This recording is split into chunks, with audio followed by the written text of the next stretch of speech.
Hello?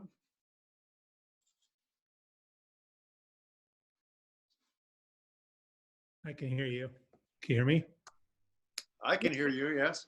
Do we? We don't hear her.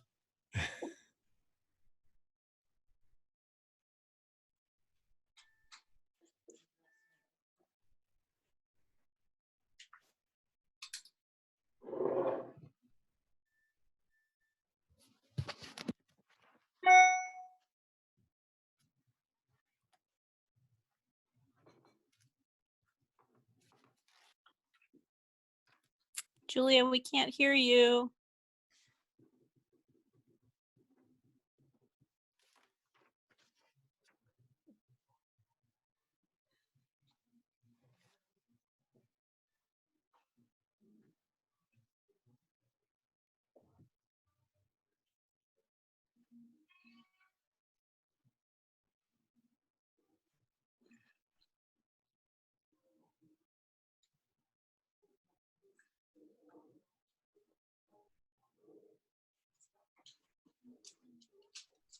Is anyone hearing Julia right now? No. No. Not either. There you go. All right, it's live TV, folks. What can I say? Sorry about that. Whatever you said sounded great, but we couldn't hear it. Perfect.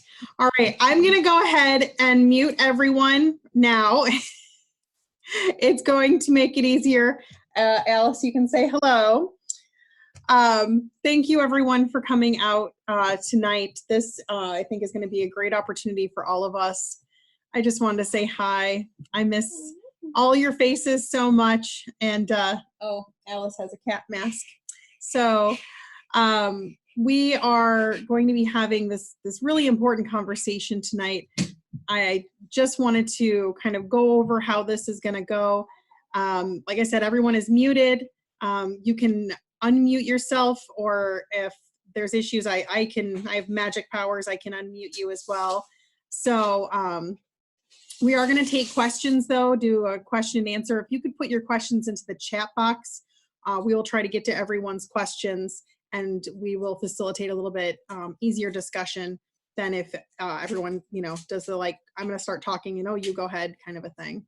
I do want to make it clear, too, that we're treating this like a public forum, like we would a town hall, even though it's being done virtually. So just know that whatever you share is not confidential. We're not having a private conversation. This is a public forum, and we're recording this so that we can share this great advice and this great conversation with people who were not able to be with us today. So I just want to make sure everyone understands the rules and what's going on and sort of how this is going to go. And with that, I would like to introduce our first, let's see, the first person we're going to hear from today. I want to make sure we do a little bit of a sound check here. And all right, Dan, John, can you hear me?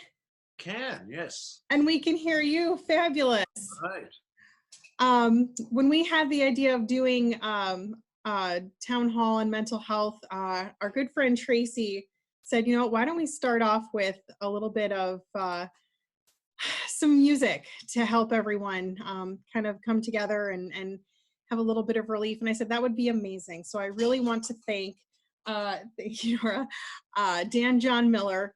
Dan is an award-winning voice actor, having served as the voice of several national advertising campaigns, as well as narrating over 200 audiobooks. He played Johnny Cash's good friend and guitarist Luther Perkins in the Oscar-winning biopic Walk the Line, and has been the singer and or guitarist in such acclaimed bands as Blanche and Goober and the Peas. So Dan, thank you so much for doing this, and I will turn it over to you. All right.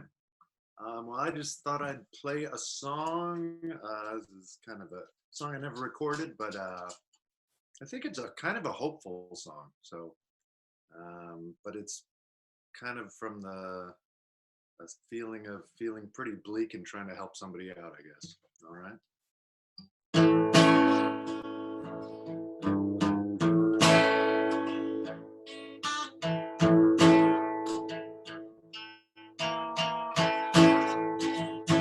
when you're stranded and you're drifting, and the air is stale and sickening, who will care? I will blow into your sails and drag your train across the rails and sing a prayer.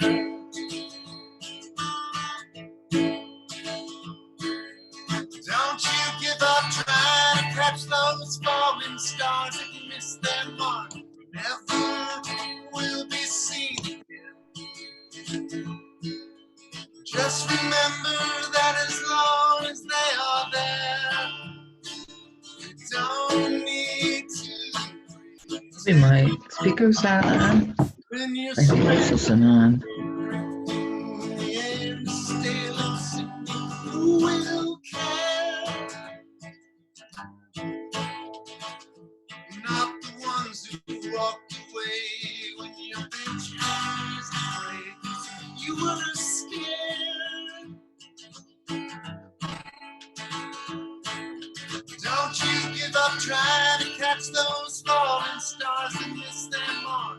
Never will be seen again. Just remember that as long as they are there, don't need to pretend ever again. It's great. I will be the whole applause section. Everyone give it. Thank you. I don't think I played virtually, so I don't know how this goes, but yeah, that's I can see your smiling faces, so it's tricking me into thinking, that there's a live audience. And so. Well, thank you so much. Did you have another song that you wanted to play, or you going? Tracy had mentioned some kind of feel-good song, like, Here Comes the Sun or something, but most of my songs are a little bit kind of on the more melancholy side, so I don't know. And that's okay. Yeah, I'll do a little bit of this one. This is a song. Again, it's just kind of maybe I won't play the whole thing, just a little bit, but this is a song about, again, kind of feeling isolated, feeling pretty depressed, and dealing with those feelings, and I don't know, trying to come to terms with that and not letting your mind overtake you.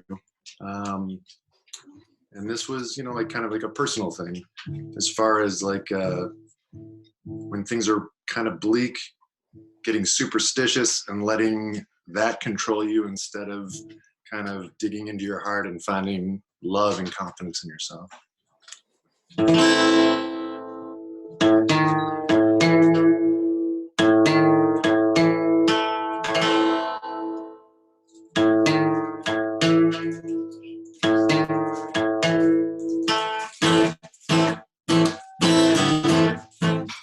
If we can trust the doctors and our prayers are falling flat, and the 14 pills that she takes each day won't hold that sickness back. Another room to wait in, another test to see. Everything that we've dreamed about will never come to be. Will never come to be.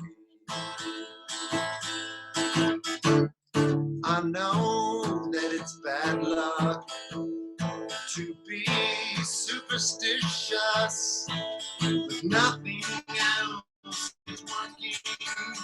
My head is really hurting, and I'm sick of all this worrying about things I can't control. These things I can't control.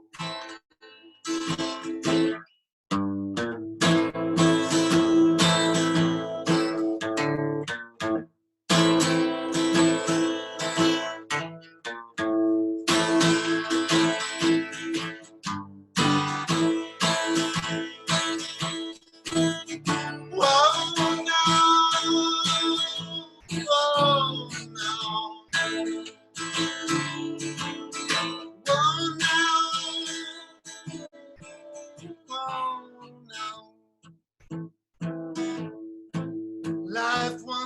again is carefree, where we tiptoed, now we waltz past those black cats and the mirrors we've cracked out our fingers crossed. The days are slow and easy, and the nights feel so serene.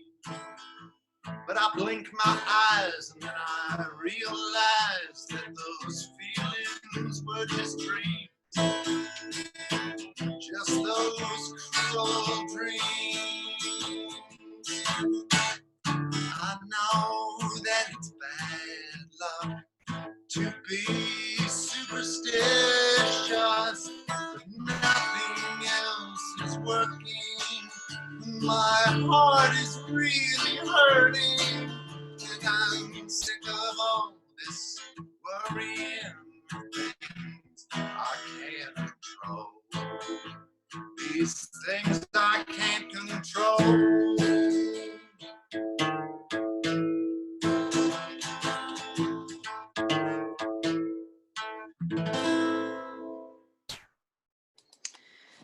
Thank you. Again, and you know, what a perfect sentiment. You know, I think everybody, that's kind of the reason we're getting together today. Everybody is feeling very out of control and doesn't know quite what to do. So tell the people real quick, if they want more information about you, where can they go? Just, I guess, danjohnmiller.com or something like that. But yeah, that was one of the things. I mean, it's almost like where we are right now. When I wrote that song, was like just doubting certain things and thinking, you know, if we can't trust doctors, I certainly don't want to trust, no offense, but just politicians. You know, like you got to put some trust in some things. And then we're in this whole climate of people deciding which laws they want to follow and who they can trust, and making everything political when we really need to, you know, just kind of do what's right. And I think we all kind of know what's right. And sometimes it's not what's best for us personally or most convenient, but we gotta, you know, come together. Well said. Thank you again so much. Yeah. I really, really appreciate it. And I hope to meet you IRL when this is all over. All right. Good. All right. Thanks for having me. Thank you. All right, we're going to move on now to our virtual town hall. The topic is your mental health, how to regain a sense of control. Obviously, yeah, we're all feeling just increasingly out of control, which can have a severe impact on our ability to cope with everyday life, and even to stay safe with ourselves. I'm very glad to have with me today 2 mental health experts who can help us discuss how we can best and safely regain a sense of control and how else we can cope with the chaos going on around us. I'd like to introduce Dr. Daniel Klein, is a child psychologist, founder and managing director of the Child and Family Solutions Center, a family counseling center in Farmington Hills and Bingham Farms. He has over 25 years of experience serving children, teens, adults, and families.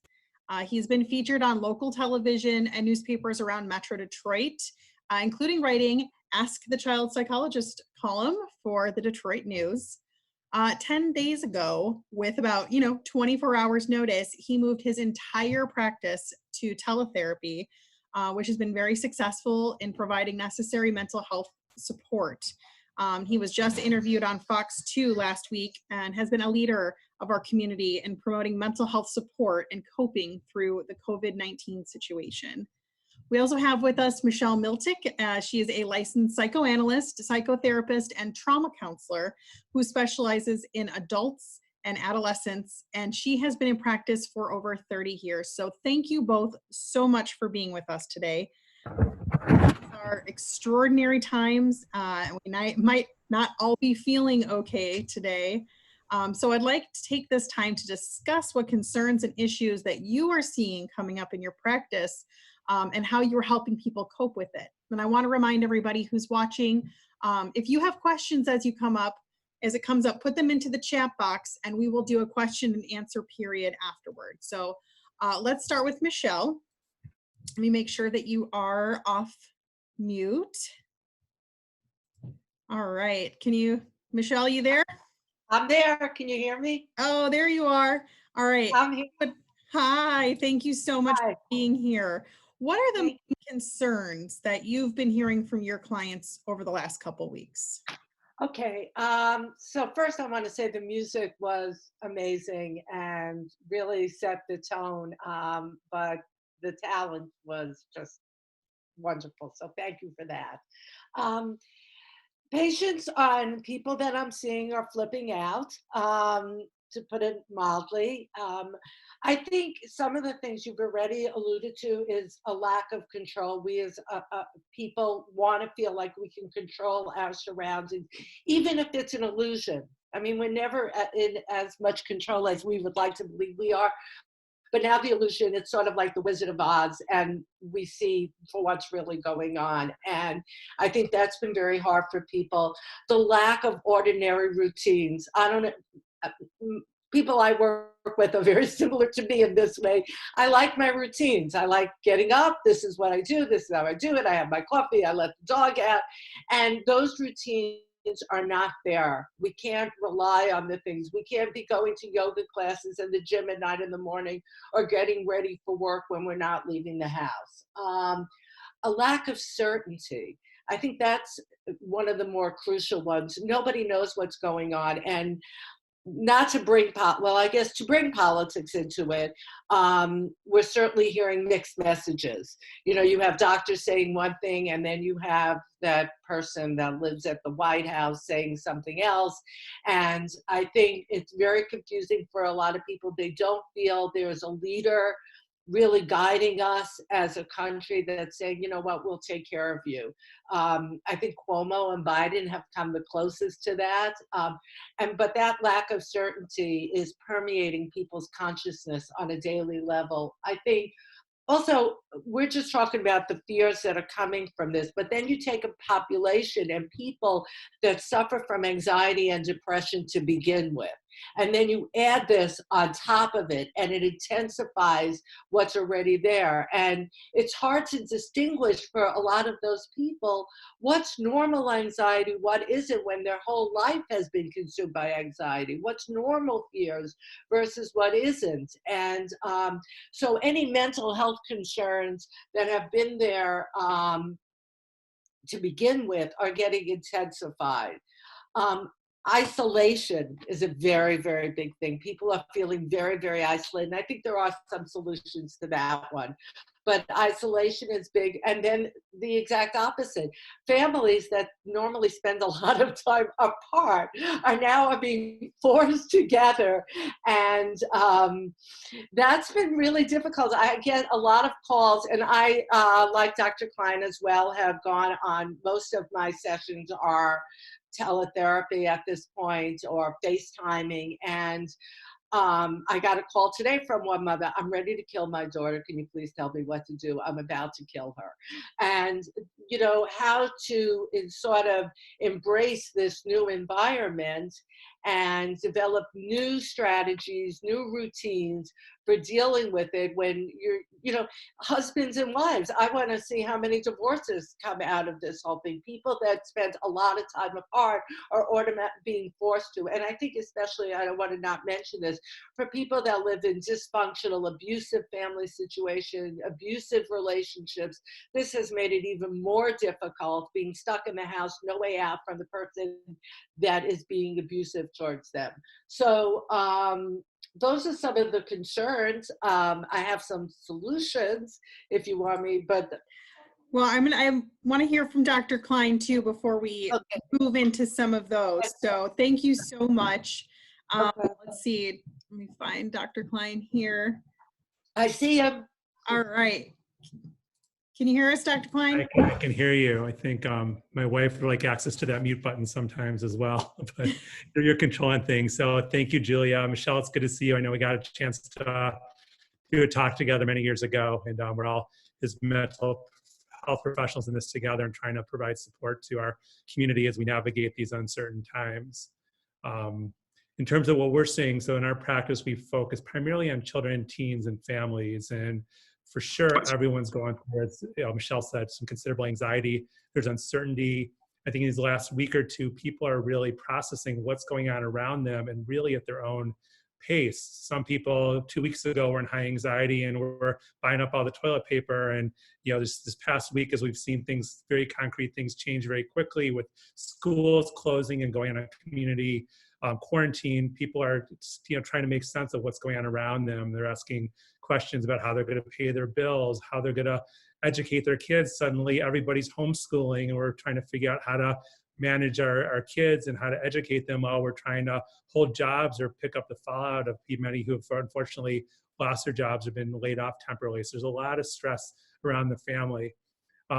It's so interesting. It's almost as if this fairy godmother took a magic wand we would talk all the time about the overscheduled child and put this spell on, and suddenly we have the underscheduled child. We've gone to the exact opposite, where we're running around all the time to we're stuck at home now and trying to figure out how to get by day, hour by hour, and kind of manage, again, the anxiety that we're all going through. So just a lot of just trying to figure things out, and that's just kind of the average family.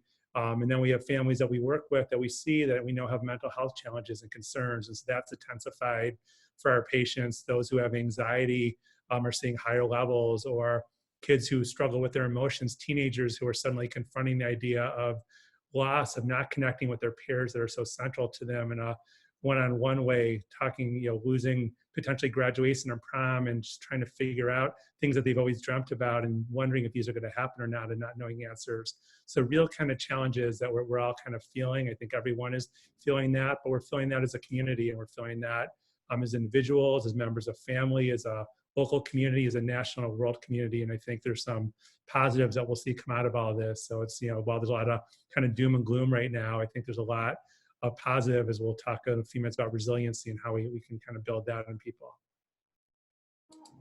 So do you want to go ahead and expand on that idea of resiliency? And again, if anyone has questions, please put it into the chat box and we will bring it up to our experts. Yeah, sure. So, resiliency, there's a lot we know about resiliency. And first of all, I would ask, everyone, or recommend that we kind of connect with the things that have helped us be resilient in our life. No one's experienced a pandemic like of this sort, but we've all experienced challenges. Some kids have experienced very small challenges. Some have experienced large challenges. As Michelle talked about, people have experienced trauma and loss and grief. So I think it's important to kind of connect with our strengths and figure out what helped us get through that, whether it was connecting to relationships, which are going to be key to share this experience with one another, to have people to understand what you're going through, because we're all going through that together. So that's going to help us be resilient. One of the things I've worked with people for years about with anxiety is, one, understanding that anxiety, there's some positive in anxiety. Anxiety can help us be on higher alert and be safe. And it's okay to tolerate some level of anxiety. It's okay to be uncertain right now. So rather than trying to reassure all the time, and there needs to be there's a place right now we have to reassure our kids and be stable for them and be rocks for them. But at the same time, it's okay for us to know that we don't have all the answers. We don't know where things are going to head. And again, connect with how we navigated uncertainty and accept that. There's actually research that shows back in the about 10 years ago, I think it was H1N1, that when people were able to tolerate more uncertainty, that they actually did better with resiliency. So there's a lot of things we can do, and it's something we should be thinking about because it could help us get through these tough times that we're going through. Right. And Michelle, I know you said you had some suggestions as well.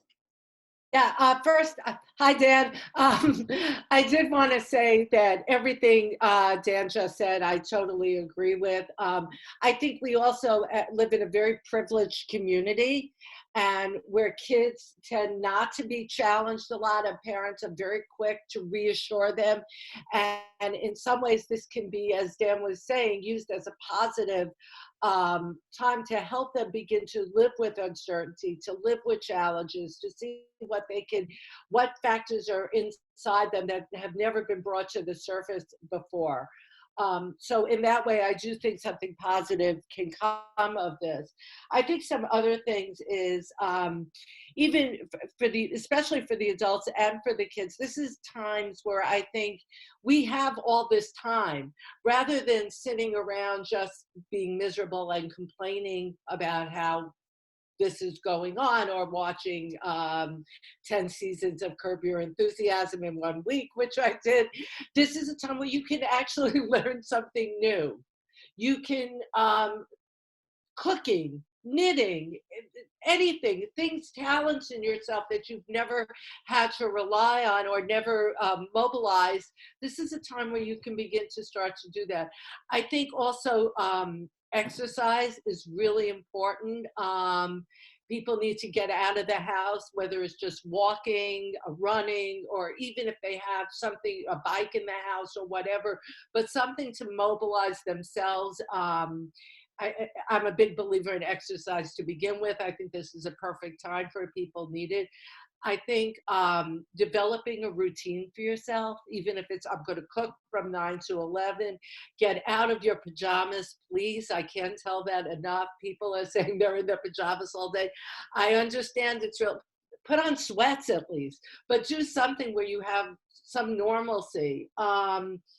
I think isolation is a big factor, even with people that don't live alone, that have a family.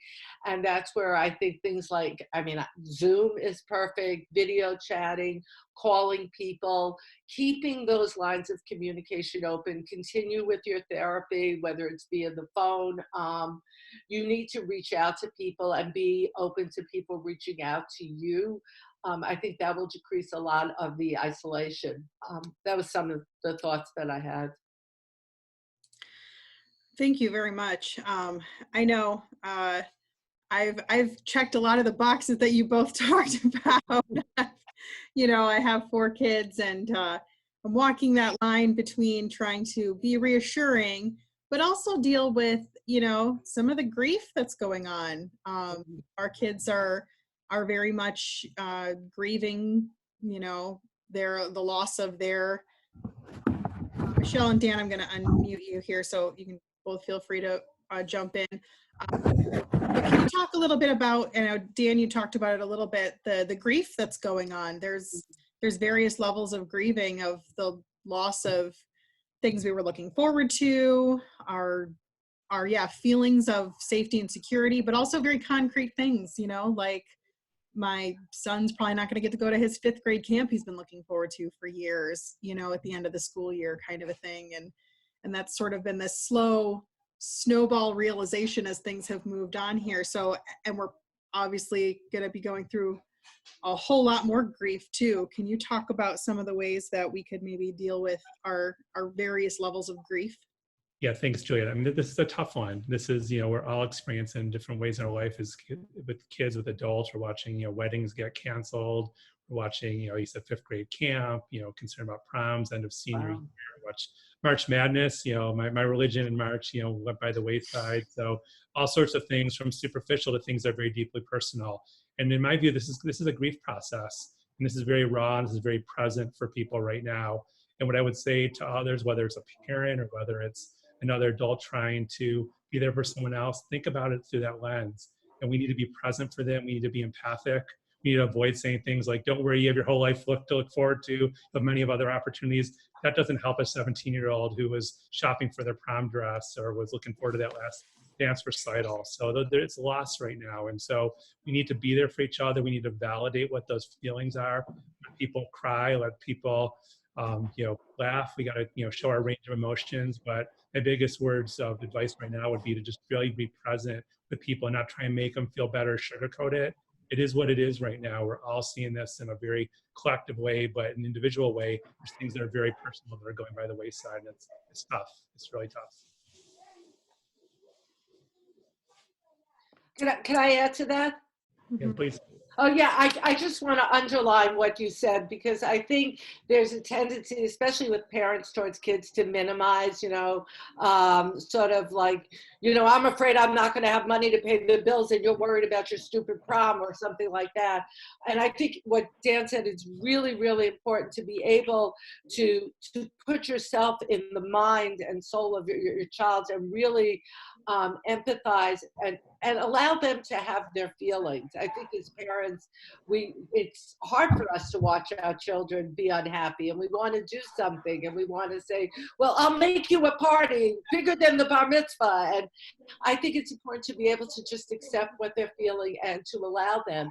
And back to the point that Dan made earlier about resiliency, children that face challenges do better in life. They need to develop an ability to tolerate adversity. And for many kids, this may be the first time they've ever really had to do that, but teaching them how to deal with adversity, letting them figure it out for themselves with your support, but at least letting them figure it out, not doing all the work for them, is an important aspect of what's going on here. Mhm. Thank you. I want to move and talk a little bit about anxiety. We have this is, I don't usually feel anxious, but walking into the grocery store and seeing so many empty shelves, I get a tightness in my chest. Could you, maybe talk about the anxiety, the very understandable anxiety a lot of us are feeling, even if you didn't necessarily have an anxiety, issue beforehand? Just generalized anxiety. How can we cope with this feeling of, oh my gosh, maybe I should have run out and stocked up on toilet paper. I missed my window. And then you start chicken littling, a little bit. How can we deal with our anxiety when we're in the moment and we're seeing these things happening and feeling that anxiety building? Michelle, do you want to start? Sure. First, I think a lot of this anxiety also comes from things that we take for granted, like there'll always be toilet paper. Although I don't understand the obsession with toilet paper. There are other things I'm worried about, like almond milk. But these things that we take for granted all of a sudden have been ripped from us. So I think if you're someone that, even if you're someone that's never felt anxiety before, and I think Dan spoke to this earlier, that's normal. You should be feeling anxious. Of course you're feeling anxious. Why would you not? You walk into a grocery store and it's empty. Even if the clerk says we're getting it in tomorrow, there's a feeling like, wait a second, I've never had to worry about this. I've never even had to think about this before. I took this for granted. So there is going to be some anxiety. I think what you have to be careful is to not let it steamroll and to accept it, to tell yourself that's normal, and whatever things you do to have to ease some of your anxiety, whether it's meditation, whether it's music, whether it's going out for a walk, whether it's talking to a friend about it, whether, my favorite is always making jokes about it because that sort of relieves some of the pressure, then that's what you do. I found even when I went to the grocery store, there are things that were missing, and, like I made a joke to the store clerk, and then we had this whole conversation. That was when you were still allowed to talk to people. And I mean, there are things that will help you and ease that anxiety. And I think you have to be careful not go in your head, I should have, I would have, I could. I mean, that's never helpful. If you could have, you would have, and you didn't. And I think you have to stay in the present and not look back to the past, and just see what happens. But I think accept the anxiety, but don't let it escalate to a point where it's out of control. And I agree with that. And anxiety puts us in a level of high alert. And we're all living in a level of high alert. So we're gonna, anxiety is a good time for us to kind of overestimate sometimes fears. And certainly that's reinforced right now by everything we're seeing and hearing in the media and the news. And not to minimize, it's very serious and we have to take it serious. And again, that anxiety is helping us make smart decisions to keep ourselves safe. But as I said earlier, we have to work on accepting some of that, take the measures we need to do safe. Physiologically, I say the question was about feeling a tightness in my chest. So doing some breathing exercises. One of the things we do in therapy with people is what we call exposure. So someone has a real fear of going into the store and starts feeling those physiological symptoms.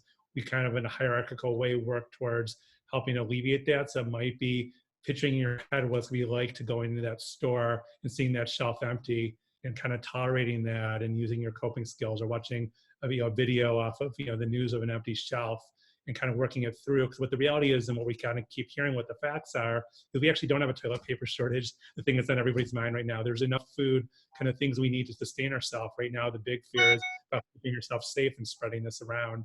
So we want to kind of keep what's realistic, keep ourselves in check if we notice that our brain is having those kind of over exaggerations and taking things a little extreme that's impacting our functioning. And if it's really becoming challenging for you, don't hesitate to talk to a mental health professional. That's what we're here for. We're all up and running in a very safe way, and we're trained to work with people and help them cope through these challenges and what might have felt like a very minor challenges, and for many people exacerbated right now because of all the heightened concern we all have right now for our safety and well-being.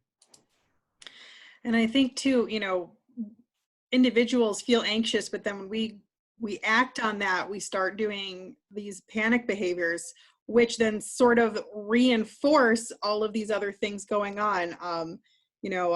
My husband works at a grocery store. He works at Nino Salvaggio's, and he's, able to tell me, like, the food is there. It's just people tend to, people know how to cook certain things. So like,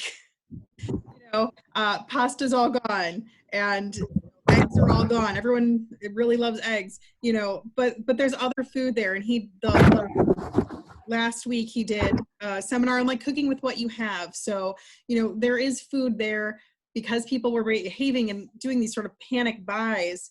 It just disrupted the regular par levels that they operate with and the regular, the way that they order things. And there maybe gives the appearance that there is a shortage of something when really there isn't. It's just everyone's buying behavior changed really quickly.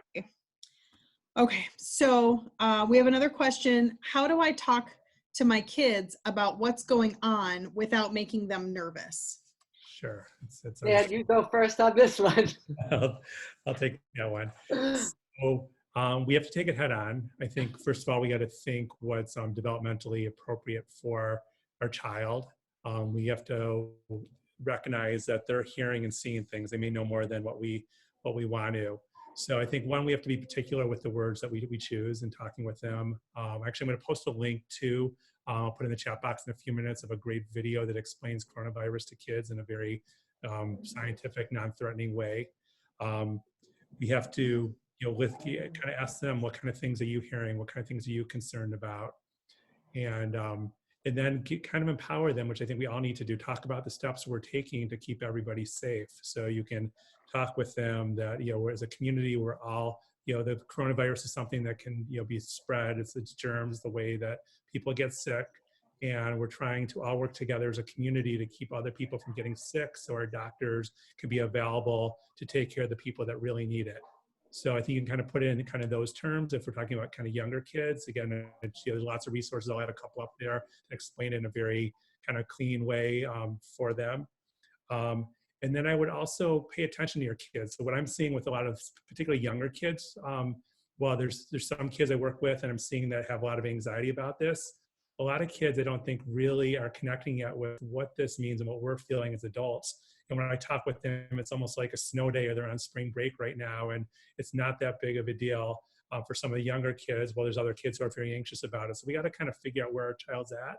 And that might change over time. That may change day to day as we're feeling things differently day to day. So I would encourage everybody to be continuously available to their kids, check in with them, kind of how you doing with everything, anything that concerns you, anything that, we're doing great as a family, kind of put it in those ways. But, my short answer is we want to make sure we're communicating with them while not alarming them. We want to be calm for them. We want to reassure them. Certainly, we need to be very careful about the media exposure, and not just what's on the TV that's in the background, but really with the phones and the iPads and all the devices that kids are on right now. I just noticed on my own phone a few days ago, I keep getting these text alerts, which aren't pleasant to see. If they're getting these on their devices about, more cases diagnosed, we have to be very, very cognizant of what they're being exposed to. They're going to want information, and we can't completely shelter them, from it.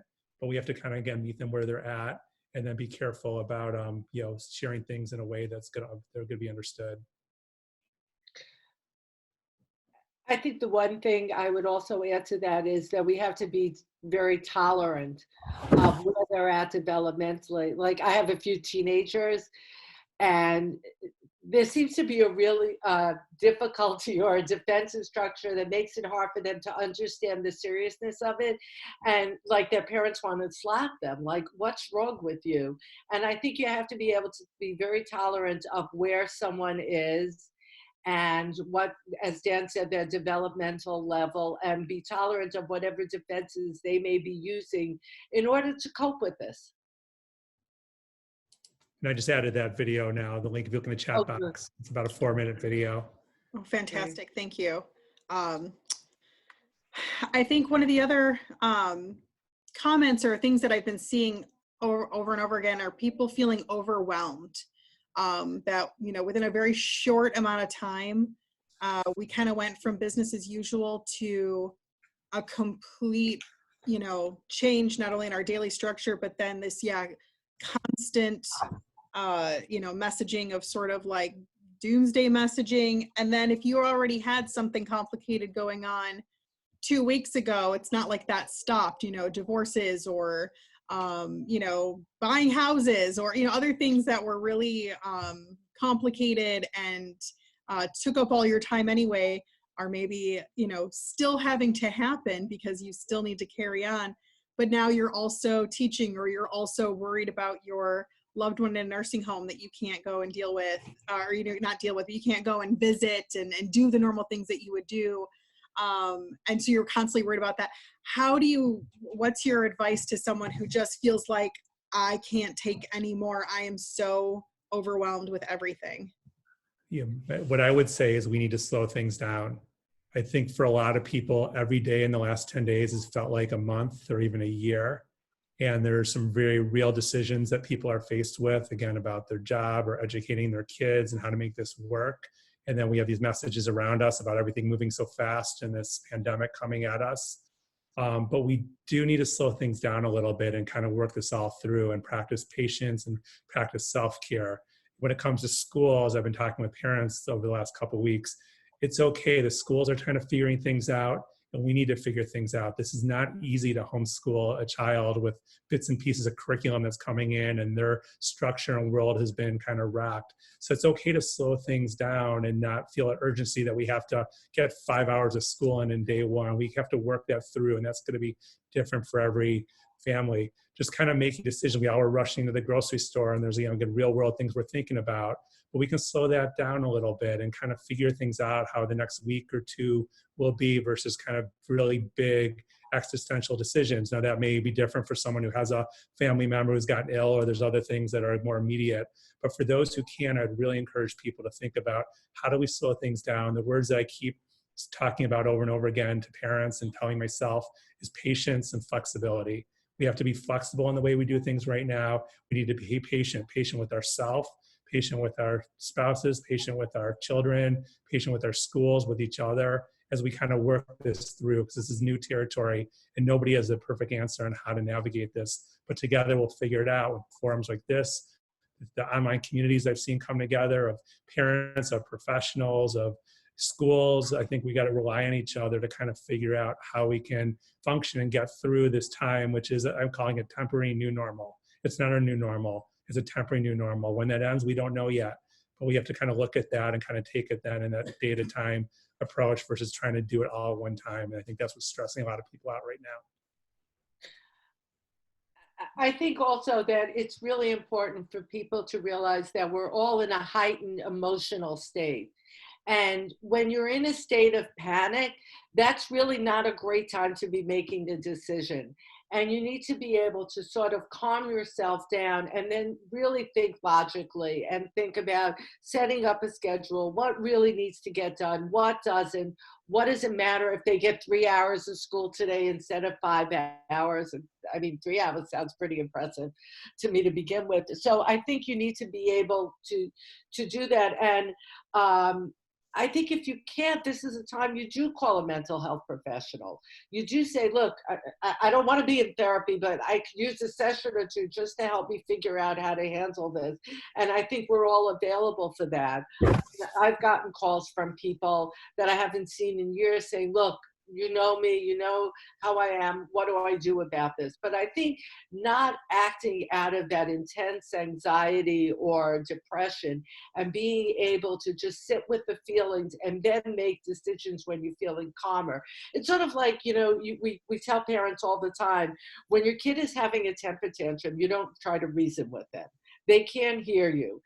you wait till the temper tantrum's over, and then you have a conversation with him. Well, when you're having an internal temper tantrum or an internal emotional state, that's not the time to make a decision. You wait till that passes and you've calmed yourself down through whatever mechanism, and then you make the decision. And you know, everything could wait. Nothing has to be done immediately. Everything could wait. That is a great analogy, and one I am definitely going to remember when I'm starting to feel the weight of the world and going, wait a second, I think you can hold on, get over what's going on right now, and let's make big decisions. Like, it doesn't need to happen right this second. I think pressure to just make things happen, do what needs to be done, you know, and we put a lot of that like arbitrary deadlines on ourselves, I think. We have a question, and Dan, you kind of talked about this a little bit. She says, I wonder what it will be like when the quarantine is over. What will it be like to transition back? So optimistically, this will end at some point, and we are going to get to real normal. Do you have any advice for, you know, how we work through that? It's going to be, we're not going to just collectively all forget that it happened. You know, what should we do to work through that to when we do kind of reemerge from this? Right. I mean, I think it's not going to be like, you're right, it's not going to be a switch that we flip and all of a sudden life is back to normal, as when we went through, for many of us, a transformative event with 9/11. We were changed. And I think the short answer is we truly don't know what things are going to look like. The optimistic, the positive part, which I want to connect with, and what I'm hopeful is, if we don't kill each other, I think as families, more seriously, it's a time to connect. And I talked earlier about overscheduled families. I think it's a time for us as families and parents to really reflect and take a look at what's really important for ourselves. And if we are running 5 days a week with all sorts of extracurriculars and driving our kids or driving one another, putting pressures on ourselves, this gives a chance to kind of take a look at what's our priorities, what's most important. I think what we're going to find, and we're seeing this right now, what's most important are those core relationships, the relationships with our family, our relationships with our friends that we're putting so much effort in and can stay connected with. I think those are things we can kind of ponder. I think there's a lot of ways the world might look different. There's lots of talk about that, just in terms of how we've learned how to leverage technology. I can tell you, as a private practice psychologist, and the way my practice has all been using teletherapy, it's going to give us an opportunity to reach more people and connect with more people. I talked to a pediatrician colleague of mine, and he said in a very positive way, this may transform the way we do our practice, and that we're going to be more available to people because we're learning things we can do over teletherapy. So from an innovation standpoint, I think there's a lot of positives that we're going to see in terms of preparing ourselves and what the transition is going to be like. I think it's going to be hard. I think there's going to be challenges. Those are the positives. I think we're going to be dealing with, collective trauma as a world, as a society, that we're going to have to work through. And some people will do that with each other. Some people will turn to mental health professionals, and that's what we are here for and what we're trained to do. But I'm optimistic. I'm the ultimate optimist in what I do, and I've worked for my career seeing very difficult situations, and I've seen resiliency and perseverance. And I truly have faith in the power of what people can do. And again, it starts with that relationship. And I think if we can connect with that and think about that, it's going to really help guide us in not only getting through this, but what things look like moving forward. I totally agree with everything you just said. I tend to be pretty optimistic myself. I think the world's going to be somewhat different. None of us know how. I'm a little concerned about economically how things are going to look. I think that's a big concern for many of us. But I think at heart, we're relational beings. That's how we are from the minute we're born. And I think if we can take from this an ability to care for each other, and also I think, as Dan said, reassess this sort of overscheduling of ourselves and our children, and learn to put, wait a second, we had some time and there was some good things in there, and my kids learned some stuff that they don't normally learn. I think that's really positive. But I think we have to practice the same, as Dan said, the same patience and flexibility with what's going on, with what it's going to be like when it's over. So I want to spend the last few minutes here. We've got about 10 minutes left or so. If anybody else has a question, please put it in the chat box. We want to make sure we get to it. But I really just, if someone has not had a previous relationship with a mental health professional, but it feels like they need one and already overwhelmed, is there a good resource or entry point, or where should they go? You know, it seems like an easy enough task to say, well, seek mental health or seek a professional, seek mental health counseling. But just the act of finding someone, making that appointment, and knowing exactly what to do can itself be overwhelming and lead people to not do it because they just, again, they can't take on another thing, or they just can't get there. What's a good way for someone to have like an access point into it when they feel like they, outside of feeling like they need emergency care because they really are unsafe, what's a good way for them to sort of get in the door, or not, you know, virtually in the door with someone, especially if they don't have a pre-existing relationship with a provider? It's a great question. And, you know, for me, as I'll say, this is a professional, it's really connected me back to the reason why I got into the field. I've talked with a lot of my colleagues out there as well. We were trained, we have a passion for helping people, and we have a great community of mental health professionals, psychologists, social workers, psychiatrists who are there, and we can help people in a variety of ways. As Michelle said earlier, it might just be a session or two to get oriented about how to deal with my kids or how to deal with the stress, to people that feel like they need a little bit more work. And we're doing that right now through teletherapy, and most providers have moved towards that. We're fortunate in that teletherapy isn't something new that we just invented 10 days ago. It's actually been a growing field and gives people access to therapists. Specifically, the way that people often get referrals oftentimes can be through their primary care doctor. They kind of know who the really strong, good people are in town through your local local schools. So if you're communicating with your child's counselor, they're going to know who people are in town. I'm going to put in the chat box right now my practice's website, my support staff. We have a team of 18 therapists that specialize from young kids all the way through adulthood. And I have an intake person, and she fields calls every day right now, not only for referrals within our group, but will help provide referrals to anybody else who might need it if we're not a fit within our practice. So we're spending more time doing that and trying to do our part to connect people with community resources.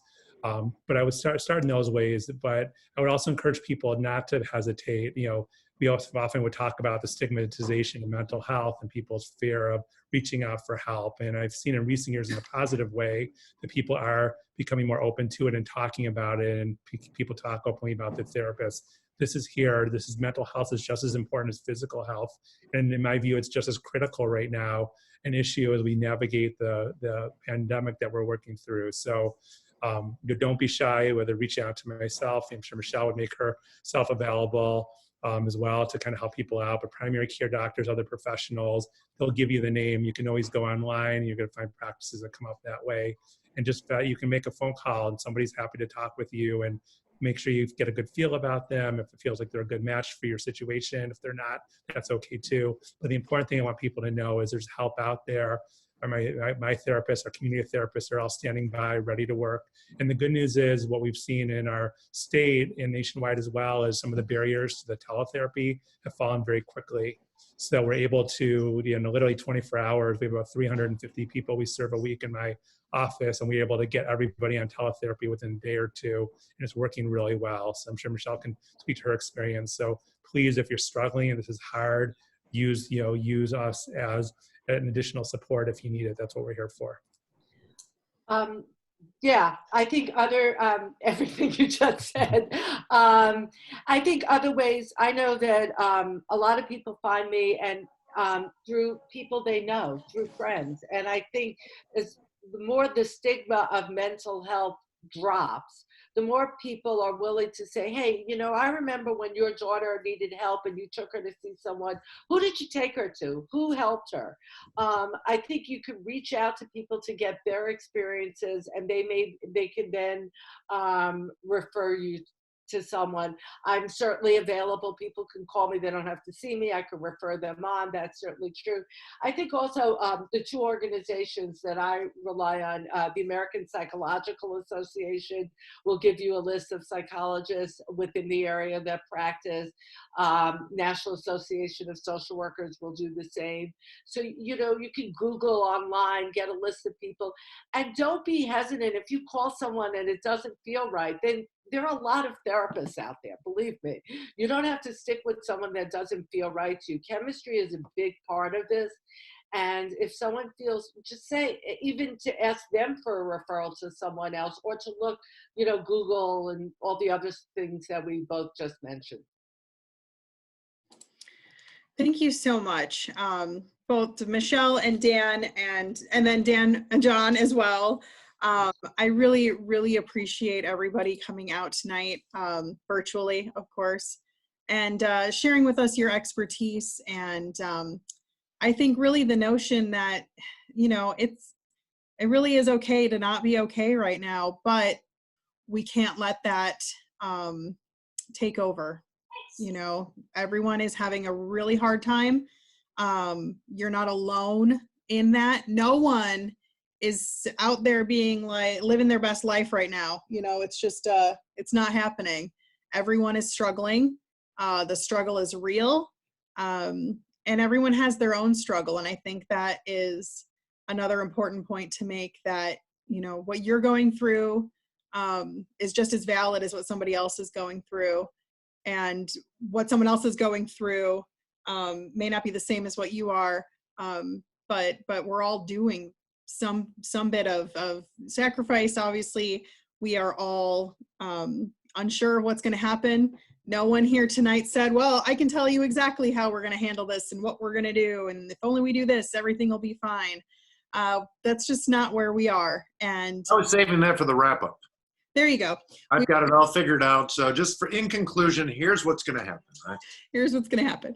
Well, what's going to happen is we are going to end this. I'm going to put this out there as a resource for anybody who wasn't going to, who wasn't able to join us tonight. And we're also going to put out the resources that people can go and get help. We are going to be a little nicer and a little kinder and understand a little bit more what's going on with other people.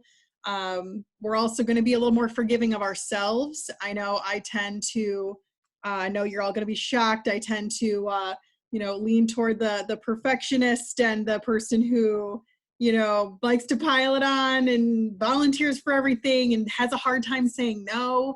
And, you know, I'm learning to take things a day at a time, and to try to, I don't want to say lower expectations, but that's kind of what it is. You know, we're going to get through today, however we need to get through today, and whatever happens tomorrow, we will deal with tomorrow.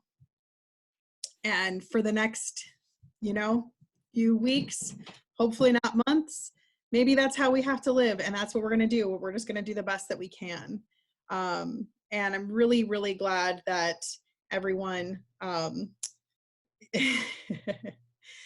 Deanne says, it's not lowering expectations so much as setting reasonable ones. You're absolutely right. And what's reasonable varies from situation to situation. So I think that's an excellent point, that, you know, we need to adjust our expectations.